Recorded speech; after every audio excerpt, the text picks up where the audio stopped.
Les génériques de la Blaxploitation, c'est comme un courant électrique. Tournée par et pour les Afro-Américains des années 70, la Blaxploitation n'a pas manqué son rendez-vous avec l'histoire des génériques. À l'instar des films sud-africains bricolés à la même période pendant l'apartheid, la Blaxploitation est la radiographie de toute une époque.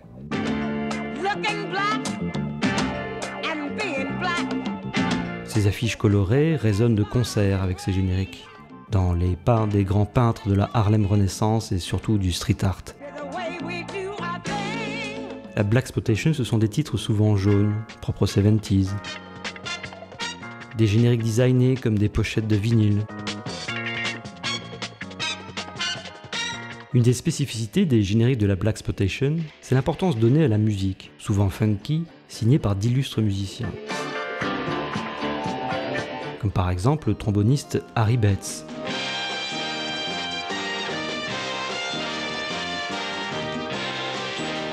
Mais aussi de véritables stars de la pop qui signent des génériques mémorables. Quel autre courant alternatif peut se prévaloir de telles contributions musicales, avec des génériques composés par James Brown,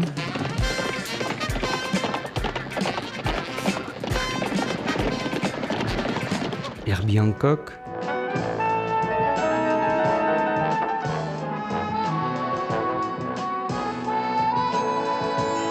Marvin Gaye. Look at him. Ooh, I come apart, but now cool. I didn't make it, baby, playing by the rules. Ou encore le jazzman J.J. Johnson, à qui l'on doit quelques-uns des génériques les plus cools de la Blaxploitation.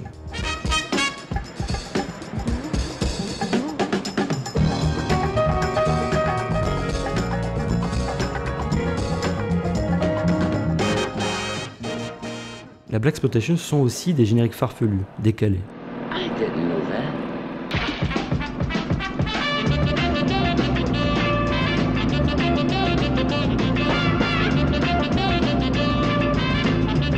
Des génériques planants aussi, voire complètement space.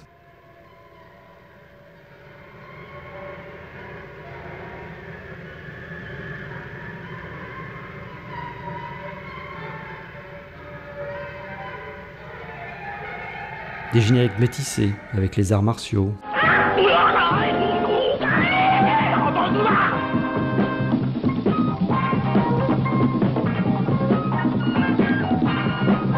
Des génériques difficiles à supporter aussi.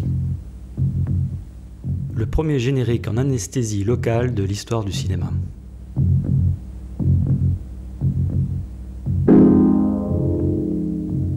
Mais la Blaxploitation, ce sont aussi des séries célèbres, immortalisées avec les génériques wah-wah des aventures de Shaft.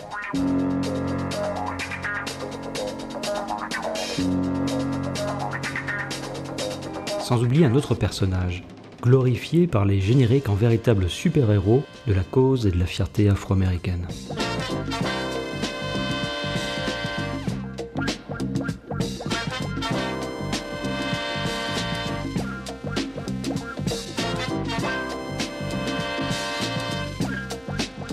Qu'ils soient sobres ou outranciers, les génériques de la Blaxploitation portent en eux la marque d'une blessure, celle de l'esclavage et du racisme, comme dans le générique très graphique de Drum, avec une chanson écrite par Charlie Smalls.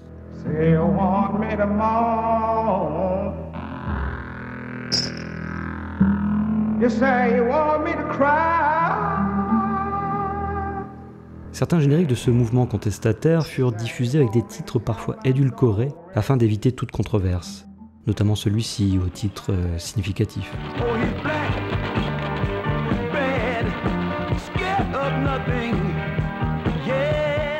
L'influence de ces génériques se fait sentir entre autres chez Spike Lee. Regardez par exemple le générique de Meurtre sur la 110e rue et celui de Jungle Fever.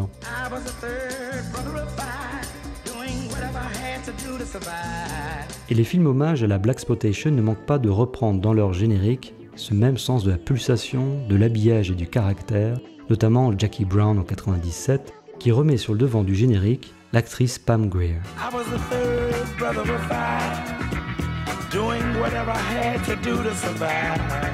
N'oublions pas aussi en 2009 une nouvelle version de Black Dynamite avec une séquence réalisée par le studio Six Points Harness.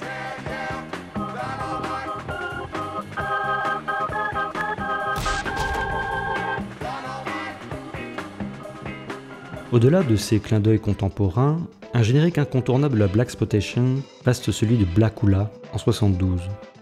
Non sans rappeler l'introduction du Bal des Vampires, ce générique est signé ici par le graphiste Sandy Dvor, à qui l'on doit à la même période le générique des Feux de l'amour et plus tard celui de Côte Ouest.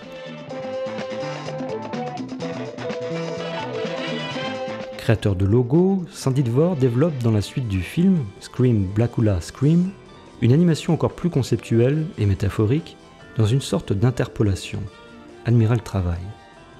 Rarement la couleur noire aura été aussi bien animée dans un générique. Mais s'il ne fallait garder qu'un générique de la Blaxploitation.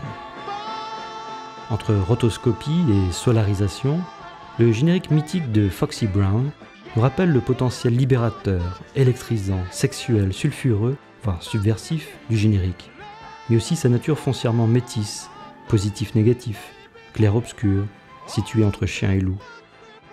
Ce générique constitue la fibre d'un personnage, mais aussi sans doute ce qu'aura été la Blaxploitation.